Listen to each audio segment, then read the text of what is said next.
దేవుడా దేవుడా దేవుడా ఏమి జరిగిన లైఫ్లో ఇది మాత్రం జరగకూడదు అని అనుకుని నువ్వు భయపడుతూ ఉంటావు చూడు. డెఫినెట్లీ కట్ చేస్తే నీ లైఫ్లో అదే జరుగుతుంది.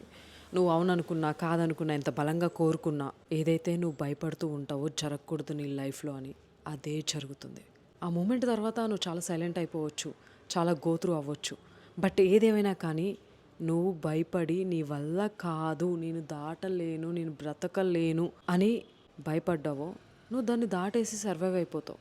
ఆ సర్వైవ్ అయినప్పుడు నీకు కూడా తెలీదు నువ్వు ఇంత స్ట్రాంగ్గా అని. నీకు కూడా తెలీదు నువ్వు ఇంత కెపబులా థింగ్స్ చేయడానికి. నీకు కూడా తెలీదు నువ్వు ఇంత బెటర్ పర్సనా థింగ్స్ని హ్యాండిల్ చేయడానికి అని. మంచి అయినా చెడైనా నువ్వు ఎంత భయపడినా ఏదో ఒక టైంలో లైఫ్లో జరుగుతాయి. కానీ నువ్వు అవన్నీ దాటేస్తావు.